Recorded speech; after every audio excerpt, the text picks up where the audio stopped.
ప్రస్తుతం ప్రపంచం మొత్తం పశ్చిమాసియా వైపు చూస్తోంది.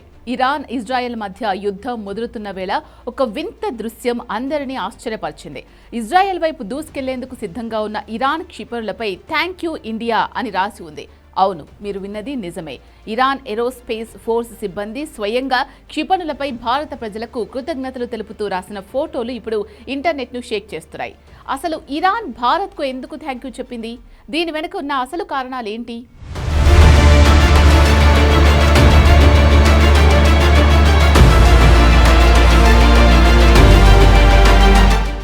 ఇరాన్ తన శత్రు దేశమైన ఇజ్రాయెల్పై వందలాది క్షిపణులు ప్రయోగించింది. అయితే ఈ ప్రయోగానికి కొన్ని గంటల ముందు ఇరాన్ ఏరోస్పేస్ ఫోర్స్ కొన్ని ఫోటోలు విడుదల చేసింది. అందులో ఒక భారీ క్షిపణిపై భారత ప్రజల ధన్యవాదాలు అని రాసి ఉంది. ఇరాన్ ప్రయోగించిన 83వ విడత క్షిపణులపై ఈ కృతజ్ఞత సందేశాలు కనిపించాయి. ఇరాన్ ఏరోస్పేస్ ఫోర్స్ సిబ్బంది బ్లూ మార్కర్లతో thank you people of India అని రాసి తమ అభిమానాన్ని చాటుకున్నారు.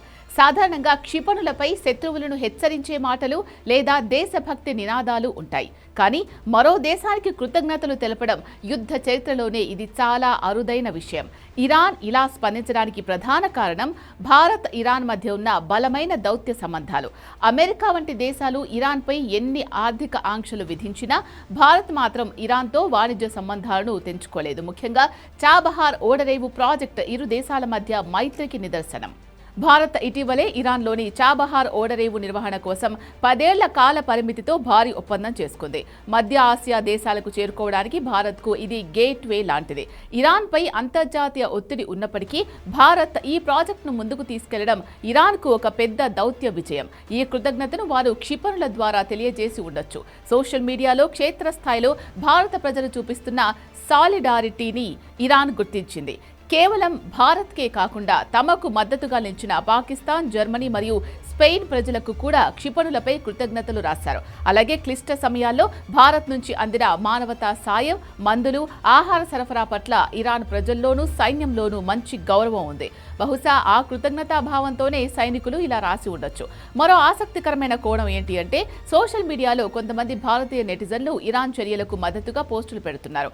అంతర్జాతీయ స్థాయిలో తమకు మద్దతు లభిస్తోందని భావించిన ఇరాన్ సైన్యం ఆ ప్రజల మద్దతును గుర్తిస్తూ ఈ రకమైన ప్రచార వ్యూహాన్ని అమలు చేసి ఉండవచ్చని నిపుణులు విశ్లేషిస్తున్నారు. ఇది కేవలం సైనిక చర్య మాత్రమే కాదు, ప్రపంచ దేశాల మద్దతు కూడగట్టే ప్రయత్నం కూడా కావచ్చు. ఏదేమైనా యుద్ధ వాతావరణంలో భారత్ పేరు ఇలా తెరపైకి రావడం ఇప్పుడు హాట్ టాపిక్ అయింది. అయితే ఇరాన్ ఇలా కృతజ్ఞత చూపించడం వెనుక కారణాలు ఉన్నాయి. ఇరాన్ కోసం భారత్లో విరాళాలు సేకరిస్తున్నారు. కాశ్మీరీ మహిళలు బంగారం, డబ్బులు ఇవ్వడం కూడా ఒక కారణం కావచ్చు. అలాగే ఇరాన్పై ఆర్థిక ఆంక్షలు ఉన్నప్పుడు Bharat rupee riyal trade mechanism ద్వారా వాణిజ్యం కొనసాగించింది. డాలర్ వ్యవస్థకు వెలుపల భారత్ అందించిన ఈ మద్దతు ఇరాన్ ఆర్థిక వ్యవస్థకు ఊపిరిపోసింది. దీన్ని ఇరాన్ ఒక గొప్ప స్నేహపూర్వక చర్యగా భావిస్తోంది. అయితే భారత్ మాత్రం ఎప్పుడూ శాంతినే కోరుకుంటోంది. ఇరు దేశాలు చర్చల ద్వారా సమస్యను పరిష్కరించుకోవాలని భారత విదేశీ వ్యవహారాల శాఖ ఇప్పటికే స్పష్టం చేసింది.